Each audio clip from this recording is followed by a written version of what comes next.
ಇಷ್ಟು ಸಣ್ಣ ಜಾಗದಲ್ಲಿ 60 ಕುರಿನ ಸಾಕಾಣಿಕೆ ಮಾಡಿದೀನಿ. ಇಲ್ಲಿ ನನಗೆ ವರ್ಷಕ್ಕೆ ಎಲ್ಲಾ ಖರ್ಚೆಲ್ಲ ಕಳೆದು ಬರೀ ಆದಾಯ ಅಂತ ನನಗೆ ಪ್ರಾಫಿಟ್ ಬಂದು 2 ಲಕ್ಷ ಇದೆ. ಇದ್ರೆ ನಾನು ಟಗರು ತಂದು ಅವನ ದಪ್ಪ ಮಾಡಿ ಮಾರ ಅಂತದಾಗಿರ್ಬೋದು, ಇಲ್ಲ ನಾನೇ ಕುರಿಯಿಂದ ಮರಿ ತಗ್ಸಿ ಆ ಮರಿನ ದಪ್ಪ ಮಾಡಿ ಮಾರ ಅಂತದಾಗಿರ್ಬೋದು, ಇಲ್ಲ ಕುರಿನೇ ಮಾರ ಅಂತದಾಗಿರ್ಬೋದು. ಸರ್ ನಮಸ್ತೆ, ನಾನು ಶಶಾಂಕ್ ಅಂತ, ನಾನು ಮೆಕ್ಯಾನಿಕಲ್ ಇಂಜಿನಿಯರಿಂಗ್ ಓದ್ತಿದ್ದೀನಿ. ATM ಅಂತ ಕರೀತಾರೆ ಬಿಕಾಸ್ ಯಾಕೆಂದ್ರೆ ಇದು ಎನಿ ಟೈಮ್ ಮನಿ ಇದ್ದಂಗೆ ಕುರಿ. ಈಗ ನೋಡಿ, ನಮಗೆ ದುಡ್ಡಿಲ್ಲ ಅಂದ್ರೆ ಒಂದು ಕುರಿ ಅಥವಾ ಒಂದು ಟಗರು ಮಾರ್ಕೊಂಡ್ರೆ ದುಡ್ಡು ಬರೋ ಅಂತದ್ದು, ಇಲ್ಲ ನಮಗೆ ಮರಿ ಆಯ್ತು ಅದನ್ನ ಮರಿ ಮಾರ್ಕೊಂಡ್ರೆ ದುಡ್ಡು ಬರೋ ಅಂತದ್ದು. ನಮ್ಮಲ್ಲಿ 4 ರಿಂದ 5 ತರ ಕುರಿಗಳಿದಾವೆ. ಬನ್ನೂರ್ ಆಗಿರ್ಬೋದು, ಎಳಗ ಆಗಿರ್ಬೋದು, ಬನ್ನೂರ್ ಕ್ರಾಸ್ ಆಗಿರ್ಬೋದು, ಡಾರ್ಪರ್ ಆಗಿರ್ಬೋದು, ರಾಂಬುಲೆಟ್ ಆಗಿರ್ಬೋದು, ನಾಟಿವಾತ ಆಗಿರ್ಬೋದು, ರಾಜಸ್ಥಾನ್ ಆಗಿರ್ಬೋದು. ನಮ್ಮಲ್ಲಿ ಇಷ್ಟು ರೀತಿಯ ಕುರಿ ಮತ್ತೆ ಟಗರು ಮತ್ತೆ ವಾತ ಹಾಡುಗಳಿದಾವೆ. ನೀವು ಇಲ್ಲಿ ಗಮನಿಸ್ಬೋದು, ಇದು ಫಸ್ಟ್ ಬ್ಯಾಚ್ ಏನಿದೆ ಇದು ಎಲ್ಲ ಫೀಮೇಲ್. ಇದು ಪ್ಯೂರ್ ಬನ್ನೂರಲ್ಲಿ ಫೀಮೇಲ್ ಬಂದಿರೋಂಥದ್ದು. ಇದು ಒಂದೇನಿದೆ ಇದು ಮನ್ಗಿರೋ ಅಂಥದ್ದು, ಇದು ಪ್ಯೂರ್ ಬನ್ನೂರಲ್ಲೇ ಬಂದಿರೋಂಥದ್ದು. ಇವೇನಿದಾವೆ ಅವಕ್ಕೆ ಅಲ್ಲೇ ಫಸ್ಟ್ ಲ್ಯಾಕ್ಟೇಷನ್ ಹುಟ್ಟಿರೋ ಅಂತ ಮರಿಗಳಿವು. ಇವು ಪ್ಯೂರ್ ಬನ್ನೂರ್ ಮರಿಯನ್ಗಳು. ಮತ್ತೆ ಇದೇನಿದೆ ಇದು ರಾಜಸ್ಥಾನ್ ಹಾಡೋದು. ರಾಜಸ್ಥಾನಿಂದ ತರಿಸಿ ಇಲ್ಲಿ ನಾವು ಸಾಕಾಣಿಕೆ ಆ ತಳಿ ಉಳಿಸ್ಕೋಬೇಕು, ಅಲ್ಲಿ ತಳಿ ನಮಗೆ ಬೇಕು. ಇದು ಫಾಸ್ಟ್ ಗ್ರೋತ್ ಇದೆ. ಇದು ಫಸ್ಟ್ ಲ್ಯಾಕ್ಟೇಷನ್ ಮರಿ ಹೊಟ್ಟೆ ಒಳಗಿರೋದು 3-3.5 ತಿಂಗಳು ಪ್ರೆಗ್ನೆನ್ಸಿ ಅದೀಗ. ನೋಡಿ ಎಲ್ಲ ಯಾವ ತರ ಬೆಳೆದಿದೆ ಅಂತ. ಪ್ಯೂರ್ ನಮ್ ಕಡೆ ಯಾವ ನಾಟಿ ಮಟನ್ ಇದೆಯೋ ಆ ತರನೇ ಬಟ್ ಅದು ಫಾಸ್ಟ್ ಗ್ರೋ ಇದೆ. ಅದು ಗಿಂತ ಎಳಗ ಏನಿದೆ ಇದಕ್ಕೆ ಫುಡ್ ಜಾಸ್ತಿ ಬೇಕು. ನಾವು ಇದ್ರೊಳಗೆ ಮತ್ತೆ ಇನ್ನೊಂದು ಬಾಕ್ಸ್ ಇಲ್ಲ ಅಂದ್ಬಿಟ್ಟು ನಾಟಿವಾತ 3 ನಮ್ಮ ಮನೆಗೆ ನಮ್ಮ ಪರ್ಪಸ್ ಏನಿದೆ, ನಮ್ಮ ಹಬ್ಬ ಆಗಿರ್ಬೋದು, ಇಲ್ಲ ನಾವು ಮತ್ತೆ ತಿನ್ನೋಕ್ಕೋಸ್ಕರ ಆ 3 ನಾಟಿವಾತನ ಇದ್ರೊಳಗೆ ಬಿಟ್ಟು ಅವಂತರ ಫ್ರೀ ಮೇಂಟೆನೆನ್ಸ್ ಅಲ್ಲಿ ನಮಗೆ ಬೆಳೆದೋಗ್ತವೆ ಇದ್ರ ಜೊತೆ. ಹಾಗೆ ನೀವು ಇಲ್ಲಿ ಬರ್ಬೋದು, ಇದೆಲ್ಲ ಇದು ಡಾರ್ಪರ್ ಮತ್ತೆ ರಾಂಬುಲೆಟ್ ಅಲ್ಲಿ ಹೋಗ್ತಿದೆ ನೋಡಿ, ಅದು ರಾಂಬುಲೆಟ್ ಅವರು, ಇದು ಡಾರ್ಪರ್. ನಮ್ಮಲ್ಲಿ ಡಾರ್ಪರ್ ಮತ್ತೆ ರಾಂಬುಲೆಟ್ ಫುಲ್ ಕಾಸ್ಟ್ಲಿ. ನೋಡಿ ಇವನ್ನ ನಾವು ಕಟ್ಟ ಅಂತದ್ದು ಮತ್ತೆ ಆಚೆ ಬಿಡ ಅಂತದ್ದು ಏನೂ ಇಲ್ಲ. ಅಲ್ಲಿ ನೋಡಿ, ಅಲ್ಲಿ ನೀರಿದೆ, ಕುಡಿತವೆ. ಅವಕ್ಕೆ ಮನಿಕತವೆ, ನಿಂತ್ಕತವೆ. ಅವಕ್ಕೆ ಯಾವ ತರ ಫ್ರೀ ಬರ್ಡ್ಸ್ ಆಗತ್ತಾರೆ ಹೇಳಿದ್ರೆ ಇದು ಫ್ರೀ ಅನಿಮಲ್ಸ್ ತರ ಇದಾವೆ. ನೋಡಿ, ನೀರ್ ಬೇಕಾ ನೀರ್ ಕುಡಿಯಕ್ ಬರುತ್ತೆ, ಅಲ್ಲಿ ಮೇವು ತಿನ್ಬೇಕಾ ಮೇವು ತಿನ್ನುತ್ತೆ. ಮರಿ ಎಲ್ಲ ನೋಡಿ ಎಷ್ಟು ಆಕ್ಟಿವ್ ಆಗಿದಾವೆ ಅಂತ ನೋಡಿ. ಈ ಮ್ಯಾಟ್ ಅಲ್ಲಿ ಬ್ಯಾಕ್ಟೀರಿಯಾಸ್ ಮತ್ತೆ ಇನ್ಫೆಕ್ಟೆಡ್ ಆಗೋದು ತುಂಬಾ ಅಂದ್ರೆ ತುಂಬಾ ಕಡಿಮೆ. ಯಾಕೆಂದ್ರೆ ಇಲ್ಲಿ ನಾವು ಗಂಜಲ ಗುಡ್ಸ ಅಂತದಾಗಿರ್ಬೋದು, ತಪ್ಪೆ ಬಾಚ ಅಂತದಾಗಿರ್ಬೋದು, ಕುರಿ ಪಿಕ್ಕೆ ನೋಡಿ ಅಲ್ಲೆಲ್ಲ ಐತೆ ಅನ್ನಂಗಿಲ್ಲ. ಬಿಕಾಸ್ ಎಲ್ಲ ಕೆಳಗೆ ಅಂಡರ್ ಗ್ರೌಂಡ್ ಹೋಗುತ್ತೆ. ಹಾಗಾಗಿ ಬ್ಯಾಕ್ಟೀರಿಯಾಸ್ ಮತ್ತೆ ಸೊಳ್ಳೆ ಅದೆಲ್ಲ ತುಂಬಾ ಕಡಿಮೆ ಉಳ್ಕೊಳ್ಳೋದ್ರಿಂದ ನೋಡಿ, ನೀವು ಕೇಳ್ಬೋದು, ಸರ್ ನೀವು ಈ ತರ ಯಾಕೆ ಪಾರ್ಟೇಷನ್ ಮಾಡಿ ಮತ್ತೆ ಈ ತರ ಶೆಡ್ ಎಲ್ಲ ಯಾಕೆ ಮಾಡಿದೀರಾ? ನಮ್ಮ ಕಡೆ ಹೇಳ್ಬೇಕು ಅಂದ್ರೆ ಮೇನ್ಲಿ ನಮ್ಮ ಕಡೆ ಲೇಬರ್ ಪ್ರಾಬ್ಲಮ್ ಇದೆ. ಈಗ ಸುಮ್ಮನೆ ನಾವು ಲೇಬರಿಗೆ ದುಡ್ಡು ಕೊಡೋದಕ್ಕಿಂತ ಇದು ಒಂಥರ ಲೈಫ್ ಟೈಮ್ ಇನ್ವೆಸ್ಟ್ಮೆಂಟು. ಈಗ ನೋಡಿ, ನಾವು ಇದನ್ನ ಮ್ಯಾಟು ಮತ್ತೆ ಇದು ಕೆಳಗಡೆ ಅಂಡರ್ ಗ್ರೌಂಡ್ ಏನಿದೆ ಗೊತ್ತಾ, ಅದು ನಮಗೆ 8 ಅಡಿ ಸ್ಪೇಸ್ ಇದೆ. ಅಲ್ಲಿ ಕೆಳಗಡೆ ನಾವು 6 ತಿಂಗಳಿಗೋ 7 ತಿಂಗಳಿಗೆ ಒಂದ್ಸಲಿ ಕಸ ಎತ್ಸೋಂಥದ್ದು, ಕಸ ಎತ್ಸಿ ನಾವು ನಮ್ಮ ತೋಟಕ್ಕೆ ಹಾಕೊಳ್ಳೋಂಥದ್ದು. ಮತ್ತೆ ಇದರಲ್ಲಿ ನಾವು 5 ಪಾರ್ಟೇಷನ್ ಮಾಡಿದ್ದೀವಿ. ಮತ್ತೆ ಇದು ಮ್ಯಾಟ್ ಇದೆ ನೋಡಿ, 2x2 ಮ್ಯಾಟ್ ಬಂದು 420 ರೂಪಾಯಿ ಬೀಳುತ್ತೆ ಒಂದು ಮ್ಯಾಟ್ಗೆ. ಇದನ್ನ ನಾವು ಬೆಂಗಳೂರಿಂದ ಮ್ಯಾನುಫ್ಯಾಕ್ಚರ್ ಮಾಡಿಸ್ಕೊಂಡು ಅಲ್ಲೇ ನಾವು ಅಡ್ವಾನ್ಸ್ ಕೊಟ್ಟು 3 ತಿಂಗಳಾದ್ಮೇಲೆ ತಂದಿರೋ ಅಂಥದ್ದು. ಮತ್ತೆ ಈ ಮ್ಯಾಟಿಗೆ 350 ರಿಂದ 400 kg ಕೆಪಾಸಿಟಿ ಇದೆ. ಇದೊಂದು ಫೈಬರ್ ಮ್ಯಾಟು.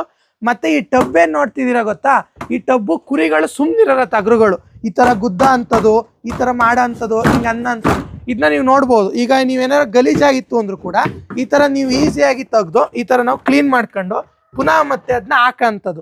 ಹಾಗಾಗಿ ನಮಗೆ ಯಾವುದೇ ರೀತಿ ಲೇಬರ್ ಬೇಕೇ ಇಲ್ಲ. ನಮಗೆ ನಮ್ಮ ಕೈಲಿ ಎಷ್ಟಾಗುತ್ತೋ ಅಷ್ಟು ನಾವು ಮಾಡ್ಕೊಂಡು ನಾವೀಗ ಫುಲ್ ಸೇಫ್ ಆಗಿ ನಾವು ಕುರಿ ಫಾರ್ಮ್ನ ಯಶಸ್ವಿಯಾಗಿ ಮುಂದ್ಗೊಳಿಸ್ತಾ ಇದೀವಿ.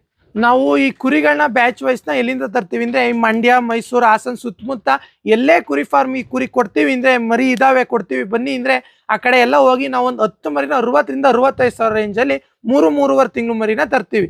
ಅದನ್ನ ನಾವು ಮತ್ತೆ 6 ತಿಂಗಳು ಸಾಕಿ ಆ ಒಂದು ಮರಿನ 14 ರಿಂದ 15 ಸಾವಿರಕ್ಕೆ ಮಾರ್ತೀವಿ. ಆಗ ನಮಗೆ ಏನಾಗುತ್ತೆ ಅಂದ್ರೆ 60 ಸಾವಿರ 65 ಸಾವಿರಕ್ಕೆ ಮರಿ ಬಿದ್ದಿರುತ್ತೆ. ನಾವು ಮಹಾರಾಷ್ಟ್ರದಾಗ ಅದು 1.5 ಲಕ್ಷ ಆಗಿರುತ್ತೆ. ಅದೇನೇ ಒಂದು 2.5 ರಿಂದ 3 ಸಾವಿರ ರೂಪಾಯಿ ತಿಂದಿರುತ್ತೆ ಒಂದು ಮರಿ. 10 ಸಾವಿರ ಬಿದ್ರು ಒಂದು ಮರಿಗೆ 5 ಸಾವಿರ ಲಾಭ ಇರುತ್ತೆ. 6 ತಿಂಗಳಲ್ಲಿ 5 ಸಾವಿರ ಲಾಭ ಸಿಗುತ್ತೆ, ಅದು ಒಂದು ಮರಿ. ಅದೇ 10 ಮರಿಲಿ ಸಾಕಿದ್ರೆ 50 ಸಾವಿರ ಲಾಭ ಸಿಗುತ್ತೆ. ಈಗ ನೀವು ನೋಡ್ತಿರ್ಬೋದು, ಅಲ್ಲಿ ನಾವು ಅವನ್ನೆಲ್ಲ ಮರಿ, ಆ ಮರಿಗಳನ್ನ ನೆಕ್ಸ್ಟ್ ಆ ತರ ಪಾರ್ಟಿಷನ್ ಮಾಡಿ ನೆಕ್ಸ್ಟ್ ಬ್ಯಾಚ್ ವೈಸ್ ನೆಕ್ಸ್ಟ್ ಇಲ್ಲಿಗೆ ಬಂದು ಇಲ್ಲಿಂದ ಸೇಲು, ಅಲ್ಲಿಂದ ಸ್ಟಾರ್ಟ್ ಆಗಿ ಮತ್ತೆ ಪುನಃ ಇಲ್ಲಿಗೆ ಬಂದು ಇಲ್ಲಿಂದ ನೆಕ್ಸ್ಟ್ ಸೇಲು, ಮತ್ತೆ ಅದೇ ಸೇಲ್ ಆಗಿರೋ ದುಡ್ಡಲ್ಲಿ ಪ್ರಾಫಿಟ್ ಏನು ಬಂದಿರುತ್ತೆ ಅದು ನಾವು ಮಾಡಿಕೊಂಡು ಮರಿಗೆ ಏನು ಇನ್ವೆಸ್ಟ್ ಮಾಡಿದೀವಲ್ಲ ಅದನ್ನ ಮತ್ತೆ ಮರಿಗೆ ಇನ್ವೆಸ್ಟ್ ಮಾಡ್ತೀವಿ. ಬಟ್ ಏನಂದ್ರೆ ಕುರಿಗಳನ್ನ ಸಾಕೋದ್ರಿಂದ ನಮಗೆ ಮರಿಗಳ ಅವಾಯ್ ಕೊಡ್ತವೆ. ಯಾವಾಗ್ಲೂ ನಾವು ಮರಿ ತರಬೇಕು ನಂಗಿಲ್ಲ. ಈಗ ನೋಡಿ, ನಾನು ಡಾರ್ಪರ್ ಹೇಳಿದೆ ಅಲ್ವಾ, ಆ ಮರಿಗಳು ನಮಗೆ ಆಗ್ತವೆ. ಇನ್ನು ನಾವು ಹೆಚ್ಚಾಗಿ ನಾವು ಮಾರ್ತೀವಿ ಮರಿಗಳನ್ನ. ನಾವು ಮರಿ ಸಾಕ ಮರಿಯಿಂದ ಹಿಡ್ದು ಗಬ್ಬದ ಕುರಿಯಿಂದ ಹಿಡ್ದು ಮತ್ತೆ ಕಟ್ಟಿಂಗು, ಮಟನ್ಗೆ ಎಲ್ಲ ತರದ್ದು ಕೊಡ್ತೀವಿ ನಾವೀಗ. ಈಗ ನನ್ನ ಕೆಲವರು ಕೇಳ್ತಾರೆ, ನೀನು ಇಂಜಿನಿಯರಿಂಗ್ ಓದ್ತಾ ಇದ್ದೀನಿ ಅಂತೀಯಾ, ಬೆಳಗ್ಗೆ ಕಾಲೇಜ್ಗೆ ಹೋಗ್ತೀಯಾ, ಸಂಜೆ ಬರ್ತೀಯಾ, ಅದು ಹೆಂಗೆ ಕುರಿ ಸಾಕಾಣಿಕೆ ಮಾಡ್ತೀಯ ನೀನು ಅಂತ ಕೇಳ್ಬೋದು. ನಾನು ಅವ್ರಿಗೆಲ್ಲ ಹೇಳೋದಂದ್ರೆ, ಸಾಕ್ಬೋದು ನಾನು ಬೆಳಗ್ಗೆ 6 ಗಂಟೆಯಿಂದ 7 ಗಂಟೆ ಒಳಗೆ ಇವಕ್ಕೆ ಫೀಡಿಂಗ್ ಮಾಡಿ ನೀರು ಫಿಲ್ ಮಾಡಿ ಹೋದ್ರೆ ಇನ್ನು ಸಂಜೆ 6 ಗಂಟೆಗೆ ಬಂದು ನಾನು ಇವಕ್ಕೆ ಮತ್ತೆ ಫೀಡಿಂಗ್ ಮಾಡಿ ನೀರನ್ನ ಕೊಟ್ಟರೆ ಸಾಕು. ಇನ್ನು ಸೇಲಿಂಗ್ ಪರ್ಪಸ್ ಏನಿದೆ ಅದನ್ನೆಲ್ಲ ನಾನು ಸಂಡೇ ಟೈಮಲ್ಲಿ ಇಟ್ಕೊಡ್ತೀನಿ. ಮತ್ತು ವ್ಯಾಕ್ಸಿನೇಷನ್, ಟ್ರೀಟ್ಮೆಂಟ್, ವ್ಯಾಕ್ಸಿನೇಷನ್ ಮತ್ತು ಡಿಹೈಡ್ರೇಷನ್ ಅವೆಲ್ಲ ಏನಿದೆ ಅದೆಲ್ಲ ಸಂಡೇ ಟೈಮ್ ನಾನು ಪ್ಲ್ಯಾನ್ ಮಾಡ್ಕೊಡ್ತೀನಿ. ಹಾಗಾಗಿ ನಾನು ಇಂಜಿನಿಯರಿಂಗ್ ಓದ್ಕೊಂಡು ಕುರಿ ಸಾಕಾಣಿಕೆ ಮಾಡ್ಬೋದು. ಇದು ಅಷ್ಟೇ, ಹಾಫ್ ಆನ್ ಅವರಿಂದ 1 ಅವರ್ ಕೆಲಸ ಅಷ್ಟೇ. ಇದೊಂದು ಅವರ್ ಕೋಳಿ 1 ಅವರ್, ದನಿಂದ ಒಂದು 2-3 ಅವರ್ ಆಗುತ್ತೆ ಅಷ್ಟೇ. ಹಾಗಾಗಿ ನಾನು ಇಂಜಿನಿಯರಿಂಗ್ ಓದ್ಕೊಂಡು ಇದನ್ನ ಆರಾಮಾಗಿ ಮಾಡ್ಬೋದು. ಬಿಕಾಸ್ ನಾನು ಯಾಕೆಂದ್ರೆ ಎಲ್ಲ ಸೇಫ್ಟಿ ಮಾಡ್ಕೊಂಡು ಎಲ್ಲ ಕಂಫರ್ಟಬಲ್ ಮಾಡ್ಕೊಂಡಿದ್ದೀನಿ. ಅಯ್ಯೋ ನಾನು ಕುರಿಗೆ ನೀರು ಕುಡಿಸ್ಲಿಲ್ಲ, ಅಯ್ಯೋ ನನ್ನ ಕೋಳಿ ನೀರು ಮಾಡೋಗ್ಲಿಲ್ಲ, ನನ್ನ ಕೋಳಿ ಏನು ಮಾಡ್ತಾವೆ ಅದೆಲ್ಲ ನಾನು ಯೋಚನೆ ಮಾಡೋಂಗೇ ಇಲ್ಲ. ಆ ಕಡೆ ನಾನು ಎಜುಕೇಷನ್ ಬಗ್ಗೆ ಯೋಚನೆ ಮಾಡ್ಕೊಂಡು ನಾನು ಅಲ್ಲಿ ಫುಲ್ 100% ಅಲ್ಲಿರ್ಬೋದು.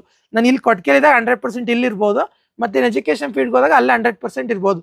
ಹಾಗಾಗಿ ನಾನು ಹೇಳ್ತಿಲ್ವ, ಇಂಜಿನಿಯರಿಂಗ್ ಆರ ಮಾಡಿ ನೀವು ಏನಾರ ಮಾಡಿ ಹಿಂಗೆ ಮಾಡ್ಕೊಂಡಿದ್ರೆ ದಿ ಬೆಸ್ಟ್ ಮಾಡ್ಬೋದು. ನಾವು ಹೆಚ್ಚಿನ ತಂದೆ ತಾಯಿಗೆ ಮೇಲೆ ಡಿಪೆಂಡ್ ಆಗ್ದಲೆ ನಮ್ಮ ಫ್ಯೂಚರಿಗೆ ಏನು ಬೇಕೋ ಅದನ್ನ ನಾವು ಪ್ಲ್ಯಾನ್ ಮಾಡ್ಕೊಂಡು ಈ ಥರ ಮಾಡ್ಕೊಂಡು ಹೋದ್ರೆ ಅವ್ರಿಗೂ ಗ್ರೇಟ್ ಅನಿಸುತ್ತೆ. ಹಿಂಗೆ ನಮ್ಮ ಮಗ ಮಾಡ್ಕೊಂಡು ಹೋಯ್ತು ಅನ್ಕಣಪ್ಪ ಆ ಥರ ಅನಿಸುತ್ತೆ.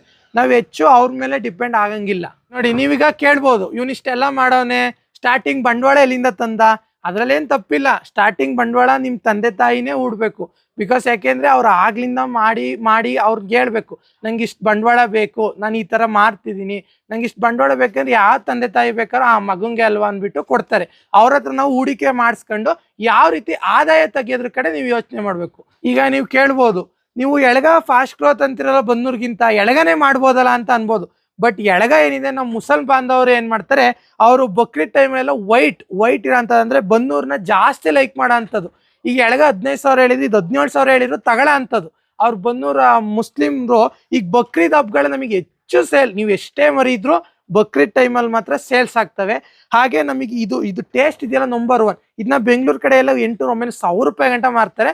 ಬಟ್ ಈ ಎಳಗ ಏನಿದೆ ಫಾಸ್ಟ್ ಗ್ರೋತ್, ಇದು 800-850 ಗಂಟ ಮಾರ್ತಿದ್ದಾರೆ ಬೆಂಗಳೂರಲ್ಲಿ. ಹಾಗಾಗಿ ನಾವು ಎರಡನ್ನೂ ಸಾಕಿದೀವಿ. ಇದು ಫಾಸ್ಟ್ ಗ್ರೋತ್, ಇದು ಟೇಸ್ಟಲ್ಲಿ ನಂಬರ್ 1 ಅಂದ್ಬಿಟ್ಟು ಎರಡನ್ನೂ ಸಾಕ್ತಾ ಇದೀವಿ. ಈಗ ನಾವು ಕುರಿನ 3-3.5 ತಿಂಗಳ ಒಂದು ಬ್ಯಾಚ್ ತರ್ತೀವಿ.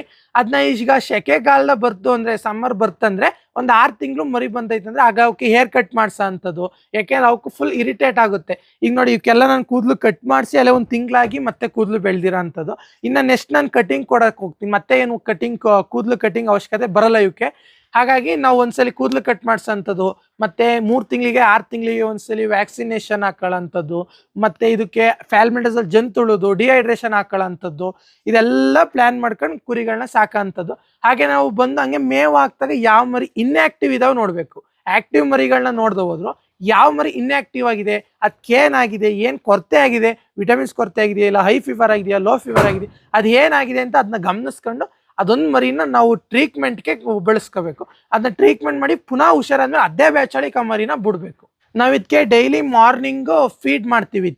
ಇದಕ್ಕೆ ಫೀಡ್ ಏನೇನು ಮಾಡ್ತೀವಿ ಅಂದರೆ, ನಾವು ಕಡ್ಲೆಪುರಿ ಮತ್ತು ಜೋಳ ಮತ್ತು ಕಡಲೆಕಾಯಿ ಹಿಂಡಿ ಮತ್ತು ಕುರಿ ಫೀಡ್ ಅನ್ನ ಹಾಕ್ತೀವಿ. ಡೈಲಿ 1 ಟೈಮ್ ಫೀಲ್ಡಿಂಗ್ನ ಮಾಡಿ ಬೆಳಗ್ಗೆ ಹೊತ್ತು. ಇನ್ನು ಸೈಲೇಜ್ ಕೊಡ್ತೀವಿ 2 ಟೈಮ್. ಸಂಜೆ 8-8:30 ಒಂದ್ಸಲಿ ಮೇವು ಹಾಕ್ಬಿಟ್ಟು ನೀರು ಫಿಲ್ ಮಾಡಿಬಿಟ್ಟು ಹೋದರೆ ನಮಗೆ ಕುರಿ ಕೆಲಸ ಮುಗೀತು. ಡೈಲಿ 1 ಟೈಮ್ ಫೀಡಿಂಗ್ ಮಾಡ್ತೀವಿ, 2 ಟೈಮ್ ಫುಡ್ ಕೊಡ್ತೀವಿ. ಹಾಗಾಗಿ ಮರಿ ನನ್ನ ಪ್ರಕಾರ ಗ್ರೋತ್ ಚೆನ್ನಾಗಿ ಬರ್ತೈತೆ. ಮತ್ತು ನಾವು ಈ ವ್ಯಾಕ್ಸಿನೇಷನ್ ಎಲ್ಲ ಏನಿದೆ ಅದನ್ನ 6 ತಿಂಗಳಿಗೆ ಒಂದ್ಸಲಿ ಬಿಡ್ದಂಗೆ ಮಾಡಿಸ್ತೀವಿ.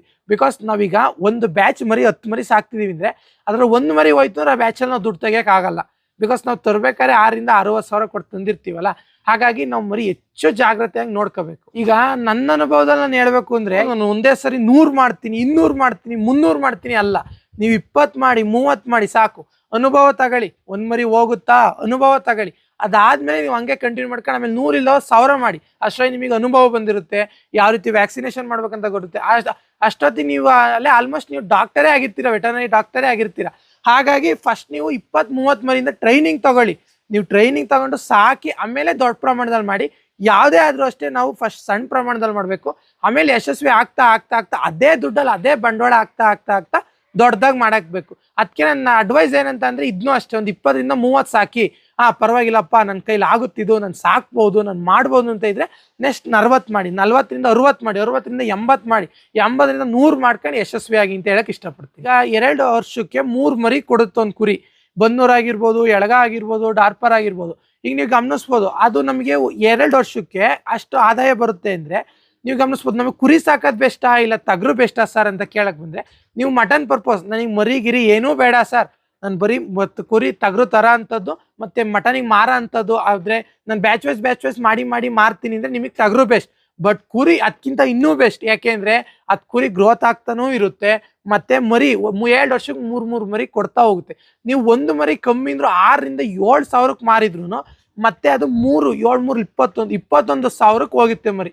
21,000 ನಿಮ್ಗೆ ಏನೂ ಇಲ್ಲ ಅಂದ್ರೆ ಬರೀ ಖರ್ಚಾಗೆ ಉಳಿಯುತ್ತೆ. ಅದು 21,000 ಖರ್ಚು. ಆ ಕುರಿ ಏನಿರುತ್ತೆ ಅದು ಡೆಡ್ ಅಮೌಂಟ್ ಆಗಿ ಕುರಿ ಹಾಗೆ ಇನ್ನ ಕುರಿ ಮರಿ ಆಗ್ತಾ ಹೋಗುತ್ತೆ. ನೀವು ಮರಿ ಏನ್ ಬರುತ್ತಾ ಮರಿನ ಮಾರ್ಕೊಂಡು ಹೋಗ್ಬೋದು. ಹಾಗಾಗಿ ನಿಮಗೆ ಕುರಿ ಏನಿದೆ ಅದು ಡೆಡ್ ಅಮೌಂಟ್ ಆಗಿ ಉಳ್ಕೊಂಡಿರುತ್ತೆ. ಇಲ್ಲ ಸರ್ ನಮಗೆ ಕುರಿ ಮೇಂಟೆನೆನ್ಸ್ ಎಲ್ಲ ಸ್ವಲ್ಪ ಕಷ್ಟ, ನಾವು ಬರೀ ಟಗರು ತಂದು ಸಾಕಿ ಮಟನಿಗೆ ಕೊಡ ಅಂತಂದ್ರೆ ಟಗರುನು ಬೆಸ್ಟ್. ಬಟ್ ಕುರಿ ಅದಕ್ಕಿಂತ ಒಂದು 20% ಬೆಸ್ಟ್ ಅಂತ ಹೇಳಕ್ ಇಷ್ಟಪಡ್ತೀನಿ. ಮುಂಚೆ ಎಲ್ಲ ಏನ್ ಮಾಡೋರು 10, 15, 20, 30, 100 ಕುರಿ ಗಂಟ ಸಾಕೊಂಡು ಆಚೆ ತೋಟದಕ್ಕೆಲ್ಲ ಬಿಡ್ಕೊಂಡು ಮೇಸ್ಕೊಂಬರು. ಬಟ್ ನಮ್ ಕಡೆ ಏನಾಗಿದೆ ಗೊತ್ತಾ, ಎಲ್ಲ ತೆಂಗಿನ ಸೋಸಿ, ಅಡಿಕೆ ಸೋಸಿ, ರಾಗಿ, ಜೋಳ ಎಲ್ಲ ಹಾಕ್ತಾರೆ. ಮೇಸಕ್ಕೆ ಜಾಗದ ಕೊರತೆ ಸ್ವಲ್ಪ ಕಡಿಮೆ ಆಗಿದೆ. ಎಲ್ಲ ಬೆಳೆ ಮಿಶ್ರ ಬೆಳೆ ಮಾಡ್ತಿರೋದ್ರಿಂದ ಸ್ವಲ್ಪ ಜಾಗ ಕಮ್ಮಿ ಆಗಿದೆ. ಈಗ ಅದಕ್ಕೆ ಅಂತಾನೆ ಒಬ್ರು ಲೇಬರ್ ಬೇಕು. ಈಗ ನಾನು ಎಜುಕೇಟೆಡ್ ಆಗಿರೋದ್ರಿಂದ ಎಜುಕೇಶನ್ಗೆ ಹೋಗ್ಬೇಕು, ಅಲ್ಲಿಂದ ಬಂದು ಮುಗಿಸ್ಕೊಂಬಂದು ಮಾಡಬೇಕು ಅಂತ ಟೈಮಲ್ಲಿ ಈಗ ನೋಡಿ ಟೆಕ್ನಾಲಜಿ ಬಂದು ಸ್ವಲ್ಪ ಬಳಸ್ಕೋಬೇಕಷ್ಟೇ. ನೋಡಿ ಆ ಥರ ಫೀಡಿಂಗ್ ಎಲ್ಲ ಯಾವ ಥರ ಟಬ್ ಇದಾವೆ, ಮತ್ತೆ ನೀರು ಯಾವ ಥರ ಇದಾವೆ, ಹಾಗೆಲ್ಲ ಮೇಸ್ಕೊಂಬರೋರು ಹಾಗೆಲ್ಲ ಬರೋರು. ಬಟ್ ಈಗ ಟೆಕ್ನಾಲಜಿ ಸ್ವಲ್ಪ ಯೂಸ್ ಮಾಡ್ಕೊಂಡು ನಾವು ಯಾವ ರೀತಿ ಆಚೆ ಕಡೆ ಒಂದು ಪಿನ್ ಡ್ರಾಪ್ ಆಚೆ ಬಿಡ್ದಂಗೆ ಯಾವ ರೀತಿ ಒಳಗೆ ಸಾಕಂತಂದ್ ಮರಿಗಳನ್ನ ಅಂತ ಬೆಸ್ಟ್ ಉದಾಹರಣೆಯಾಗಿ ನಾವು ಮಾಡಿ ತೋರಿಸಿದೀವಿ. ನೀವೇ ನೋಡ್ಬೋದು. ನಾವಿಲ್ಲಿ ಯಾವುದೇ ಕಾರಣಕ್ಕೂ ಮರಿ ಆಚೆ ಬಿಡ ಅಂತ ನೆಸೆಸಿಟಿನೇ ಬರಲ್ಲ ಹಿಂಗಿದ್ದಾಗ. ಬಿಕಾಸ್ ಅಲ್ಲಿ ಮೇವು ತಿಂತವೆ, ಇಲ್ಲಿ ನೀರು ಕುಡಿತವೆ. ಮರಿಗಳಿಗೆ ದಿ ಬೆಸ್ಟ್ ಅಂತ ಹೇಳಕ್ ಇಷ್ಟಪಡ್ತೀನಿ. ಇದು ಈಗ ನೀವು ಗಮನಿಸ್ಬೋದು, ಈಗ ಆಚೆ ಬಿಡೋದ್ರಿಂದಾಗಿ ಅಲ್ಲಿ ಹಾವು ಕಚ್ತು, ಇಲ್ಲ ನಾಯಿ ಬಂದು ಕಡಿತು, ಆ ಥರ ನಮ್ದ್ರಲ್ಲಿ ಚಾನ್ಸಸ್ಸೇ ಇಲ್ಲ. ಬ್ಯಾಕ್ಟೀರಿಯಾಸ್ ಅಟ್ಯಾಕ್ಟ್ ಆಗಿತ್ತು ಮರಿಗಳಿಗೆ, ಅಥವಾ ಎಲ್ಲ ಒಂದು ಏನೋ ಸೊಪ್ಪು ತಿಂತು, ಗಿಡ ತಿಂತು, ಏನೋ ಒಂದು ಮರಿಗೆ ಏನೋ ಆಯ್ತು, ಅಜೀರ್ಣ ಆಯ್ತು, ಡೈಜೆಕ್ಷನ್ ಪ್ರಾಬ್ಲಮ್ ಆಯ್ತು. ನಮ್ಮಲ್ಲಿ ಆ ಥರ ಏನೂ ಇಲ್ಲ. ಬಿಕಾಸ್ ಯಾಕೆಂದ್ರೆ ನಾವು ಕೊಡೋ ಸೈಲೇಜ್ ಮೇವಿಂದ ಅದಾಗ ಆಲ್ರೆಡಿ ಅದು ಆಫ್ ಸೈಲೇಜ್ ಆಗಿರೋದ್ರಿಂದ ಅದು ಡೈಜೆಸ್ಟ್ ಆಗಿರುತ್ತೆ. ಇನ್ನು ಆಫ್ ಮರಿಗೆ ಬಂದು ಅದು ಏನ್ ಮಾಡಕ್ಕೆ ಹೆಲ್ಪ್ ಮಾಡಿ, ಇದಕ್ಕೆ ಇನ್ನ ಗ್ರೋತ್ ಆಗಿ ಹೆಲ್ಪ್ ಮಾಡುತ್ತೆ. ಒಳಗೆ ಮೇವು ತಿನ್ನೋಂಥದ್ದು, ನೀರು ಕುಡಿಯೋಂಥದ್ದು. ಯಾವುದೇ ಕಾರಣಕ್ಕೂ ಇನ್ಫೆಕ್ಟೆಡ್ ಆಗಲ್ಲ, ಮತ್ತೆ ಬ್ಯಾಕ್ಟೀರಿಯಾಸ್ ಅಟ್ಯಾಕ್ ಮಾಡಲ್ಲ.